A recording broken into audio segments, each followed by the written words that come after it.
Assalamu alaikum viewers. I am Shoaib Ahmed. I will be in this today's video. I will be explaining you what is the difference between push and pull supply chain strategies. देखिए हमारे पास यहाँ पर बहुत सारी organisations होती हैं जो कि पुश स्ट्रेटजीज पे काम करती हैं और बहुत सारी ऑर्गेनाइजेशंस हैं जो पुल स्ट्रेटजीज पे काम कर रही होती हैं। ठीक है, मैं अपनी इस वीडियो में आपको ब्रीफली एक्सप्लेन करूंगा कि पुश स्ट्रेटजी क्या होती है और पुल स्ट्रेटजी क्या होती है सप्लाई चेन की। ठीक है, और किन फैक्टर्स पे ये डिपेंड कर रही होती है और फिर इससे रिलेटेड क्या इफेक्ट्स आ रहे होते हैं। इनकी मैं आपको चंद करंट एग्जांपल्स भी कोट करूंगा कि कौन कौन सी ऑर्गेनाइजेशंस हैं जो कि हमारे पास पुल स्ट्रेटजीज पे काम कर रही होती हैं और कौन कौन सी ऑर्गेनाइजेशन है जो पुश स्ट्रेटजीज पे काम कर रही होती है। ठीक है, तो हमारे पास जो ऑर्गेनाइजेशन है, अगर पुश है या पुल है, आप कैसे आइडेंटिफाई करेंगे? तो सबसे पहले देखेंगे उसकी डिमांड कैसी है, उसकी डिमांड सर्टन है या अनसर्टन है, इन्वेंट्री लेवल क्या है उनका, हाई है या लो है, किसी तरह प्रोडक्ट किस किस्म का बना रहे हैं वो, आया वो स्टैंडर्ड प्रोडक्ट बना रहे हैं और या कस्टमाइज प्रोडक्ट बना रहे हैं। फिर ऑर्डर क्वांटिटी कितनी है उनकी, या किस ऑर्डर क्वांटिटी किस बेसिस पे ऑर्डर हो रही होती है, क्या वो फोरकास्ट कर रहे होते हैं या actual point of sale data को यूज कर रहे होते हैं। तो इन तमाम चीजों को हम इस वीडियो में डिस्कस करेंगे। तो आपसे रिक्वेस्ट है कि आप इस पूरी वीडियो को पूरा देखें गौर से और पुश और पुल सप्लाई चेन स्ट्रेटजीज के डिफरेंसेस को अपने कॉन्सेप्ट क्लियर करें उसको। तो आगे बढ़ते हैं हम। जैसा कि आप इस पुश स्ट्रेटजी वाली फ्लो में देख रहे हैं, कुछ स्ट्रेटेजी में क्या होता है कि मैन्युफैक्चरर एक फोकास्ट प्लान करता है, ड्राइव करता है अपनी प्रीवियस सेल्स से। उसने अपनी प्रीवियस सेल्स को फोकस किया और उसकी बेसिस पर उसने एक फोकास्ट जनरेट की, अपनी मार्केट डिमांड बताई कि मेरी इतनी डिमांड है प्रोडक्ट की प्रीवियस प्रोडक्ट की सेल को देखकर। ठीक है, और उस हिसाब से उसने प्रोडक्ट को बनाया, मैन्युफैक्चर किया उस क्वांटिटी में, और फिर उसने आगे डिस्ट्रीब्यूटर को पुश कर दिया कि भाई इतनी है, आपको इतनी बेचनी है। इसी तरह डिस्ट्रीब्यूटर ने रिटेलर पे पुश कर दिया और फिर वो रिटेल पे पड़ी हुई है, कस्टमर आएगा और उसको लेके चले जाएगा। तो पुश स्ट्रेटेजी जो होती है वो टोटली बेस करती है फोरकास्टिंग पर। उसमें actual point of sale data से कोई फर्क नहीं पड़ता उसको, मतलब हमारी प्रीवियस डेटा ये है, ये प्रीवियस मंथ में मेरी फोरकास्ट थी, सॉरी एक्चुअल सेल थी, उसको देखते हुए मैंने आगे को प्रोजेक्ट कर दिया। तो फोरकास्ट बेस्ड जो होती है वो आपकी पुश स्ट्रेटेजी होती है। ठीक है, फिर आपके पास सेकंड आती है पुल स्ट्रेटेजी। पुल स्ट्रेटेजी में क्या होता है कि आप actual point of sale data को लेते हैं या कस्टमर आके खुद पुल करता है प्रोडक्ट को, आएगा कस्टमर ऑर्डर प्लेस करेगा, उसके प्लेस करने के बाद प्रोसेस स्टार्ट होगा। आगे रिटेलर डिस्ट्रीब्यूटर को अप्रोच करेगा या डायरेक्ट मैन्युफैक्चरर को अप्रोच करेगा और उसके ऑर्डर आने के बाद मैन्युफैक्चरर उसके अगेंस्ट में प्रोडक्शन करेगा। और उसको सबसे पहले प्रोडक्शन नहीं करेगा, वो सबसे पहले सप्लायर को ऑर्डर प्लेस करेगा, फिर सप्लायर उसको लाकर देगा और वो मैन्युफैक्चर करेगा। और समझ ले कि कस्टमर के ऑर्डर के आने के बाद फुल स्ट्रेटेजी शुरू होती है कि कस्टमर आएगा, प्रोडक्ट को पुल करेगा, ऑर्डर प्लेस करेगा, फिर जाके काम स्टार्ट होगा इसमें। ठीक है, तो आपके पास कुछ स्ट्रेटेजी होती है वो मैन्युफैक्चरर बेस्ड होती है, वो आपकी मेक टू ऑर्डर स्ट्रेटेजी होती है, वो आपकी मेक टू स्टॉक स्ट्रेटेजी होती है। अब बना बना के आप स्टॉक में कर रहे होते हैं। जो प्रोडक्शन जो आपकी स्ट्रेटेजी होती है उसमें मैन्युफैक्चरिंग स्ट्रेटेजी वो होती है मेक टू स्टॉक। आप प्रोडक्ट्स के स्टॉक बना के अपने स्टॉक में रख रहे होते हैं। और इसके अगेंस्ट में जो पुल स्ट्रेटेजी होती है वो मेक टू ऑर्डर होती है। कस्टमर का ऑर्डर आएगा, उसके बाद वो मैन्युफैक्चरिंग स्टार्ट होगी, सबसे पहले ऑर्डर प्लेस होगा, रॉ मटेरियल्स उसका आएगा, फिर इसकी मैन्युफैक्चरिंग स्टार्ट होगी और फिर वो कस्टमर को डिलीवर होगा।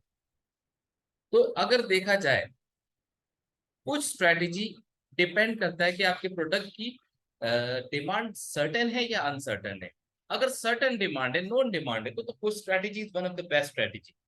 मैक्सिमम यूटिलाइजेशन ऑफ रिसोर्सेज हो जाएंगे, मैक्सिमम यूटिलाइजेशन, हर चीज की मैक्सिमम यूटिलाइजेशन हो जाएगी, आपकी कॉस्ट मिनिमम हो जाएगी। अगर डिमांड अनसर्टेन है तो उस केस में कुछ स्ट्रेटेजी से आपकी बहुत ज्यादा इन्वेंट्री पाइल अप होना शुरू हो जाएगी। तो उस सिनेरियो में फिर आपकी pull strategy one of the best strategy होगी। तो हम यहाँ पर अभी पुश और पुल के फैक्टर्स को डिफाइन करेंगे। सबसे पहले हम बात करें डिमांड। अगर आपकी स्ट्रेटेजी पुश है तो आपकी डिमांड अनसर्टेनिटी इज नेग्लिजिबल होगी, डिमांड अनसर्टेनिटी नेग्लिजिबल होगी, ना होने के बराबर होगी। और अगर पुल है तो आपकी डिमांड सर्टेनिटी बहुत हाई होगी, डिमांड अनसर्टेनिटी बहुत हाई होगी। इसी तरह बात करें डिपेंडेंसी की, तो production and distribution depends on long term forecast. कुछ स्ट्रेटेजी में आप फोरकास्ट पे बेस करेंगे, आप प्रीवियस मंथ सेल्स की डेटा पे बेस करेंगे, उसी को देखते हुए आगे प्रोजेक्ट करेंगे आप। मगर फुल स्ट्रेटेजी में production and distribution depends on consumer data, point of sale data पे आप डिपेंड करेंगे। तो जितने प्रोडक्ट बिके हैं उसी के हिसाब से मैं आगे प्रोडक्शन करूंगा, मैन्युफैक्चरिंग करूंगा। मुझे एक्स्ट्रा नहीं बनाना, इन्वेंट्री नहीं करना, इन्वेंट्री से मुझे अपने पैसे जैम नहीं करना, और अपने इस इन्वेंट्री कॉस्ट को ऐड नहीं करना अपने इसमें। फिर बात आती है फ्लेक्सिबिलिटी की। तो उस स्ट्रेटजी में क्या होता है कि आप क्योंकि लार्ज क्वांटिटी में बना रहे होते हैं, तो चेंजिंग डिमांड को आप बहुत अच्छे तरीके से मीट नहीं कर पाते। ज्यादा हो गई तब भी मीट नहीं कर पाएंगे, कम हो गई तब भी मीट नहीं कर पाएंगे, क्योंकि आपने एक प्रोडक्ट का बैच लगाया, उसके हिसाब से उसकी मैन्युफैक्चरिंग कर दी, जैसे 100 प्रोडक्ट। अगर वो 200 का आ गया तो अब आपकी जो प्लानिंग हुई भी होगी, पहले 100 बनेंगे, फिर दूसरे बनेंगे, फिर तीसरे बनेंगे, फिर चौथे बनेंगे, फिर जाके जब उसकी बारी आई तो business could not meet changing demands. तो फ्लेक्सिबिलिटी पुश में नहीं होती, बहुत कम होती है। और पुल की जब बात करें, पुल फ्लेक्सिबल सिस्टम होता है, उसमें जितनी क्वांटिटी आएगी उतनी बननी है, चाहे वो 200 आए चाहे 400 आए। तो आपकी जो business could use POS data for estimation of demand, तो आपके पास फ्लेक्सिबिलिटी पुल में बहुत ज्यादा होती है। फिर हम बात करें लॉट साइज की, तो जब हम पुश की बात करते हैं तो पुश में लार्जर लॉट साइज या बैच साइज होगा, मुझे बैच साइज में बनाना होगा तो मेरी लॉट साइज में बहुत ज्यादा होगी पुश में। पुल में लॉट साइज होगी बहुत कम, जितनी डिमांड है उतनी मुझे लॉट साइज रखनी है। तो पुश में इन्वेंट्री ज्यादा होगी, पुल में इन्वेंट्री कम होगी। इसी तरह अगर हम बात करें कॉस्ट की, तो पुश हायर कॉस्ट होगी due to the pre production of products. आपने प्रोडक्ट बना के अपने सर पे रख लिया तो आपकी कॉस्ट हाई होगी। पुल में क्या होगा, आपकी लोअर कॉस्ट होगी, production is adjusted based on actual sales. तो आप वही बना रहे हैं जो बिक रहा है, तो आपकी कॉस्ट पुल पुश के मुकाबले में पुल में कम होगी। हम रिस्पॉन्स टाइम की बात करें तो पुश के अंदर रिस्पॉन्स टाइम हायर होगा, क्योंकि जो मैन्युफैक्चरिंग प्रोडक्ट हो रहा है उसकी डिमांड अगर तो आप फौरन रिस्पॉन्ड कर सकते हैं। मगर अगर जो आपके स्केड्यूल में प्रोडक्शन स्केड्यूल में लास्ट में प्रोड्यूस हो रहा है और वो आ गया, तो वो उसको आप फौरन रिस्पॉन्ड नहीं कर पाएंगे। तो पुश के अंदर आपका रिस्पॉन्स टाइम ज्यादा होगा बनिस्बत पुल के, और पुल में आपका रिस्पॉन्स टाइम कम होगा, क्योंकि जो आएगा उसी को आपको मैन्युफैक्चर करना है और वही आपको डिलीवर करना है।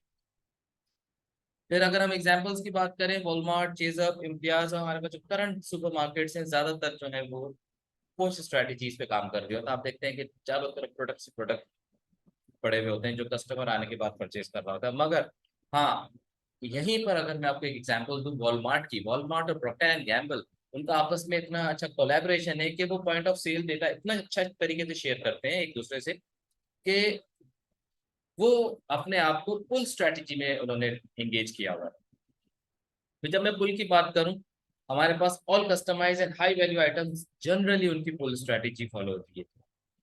फिर हमारे example Toyota, Suzuki, Honda, Hino अगर आप ले लें, तो आप गाड़ी लेने के 3 महीने 4 महीने पहले आपको पेमेंट देनी पड़ती है, कंप्लीट 100% पेमेंट। उसके बाद जाके वो ऑर्डर प्लेस करते हैं, फिर वो आपको 3 महीने बाद 4 महीने बाद जाकर अपने पास ऑर्डर प्लेस करके मैन्युफैक्चर असेंबल करके आपको वो गाड़ी प्रोवाइड करते हैं। तो they usually follow full strategy. That's all from my side. Thank you so much for listening the video. Hope you will enjoy it. Please like and subscribe my channel. Thank you so much.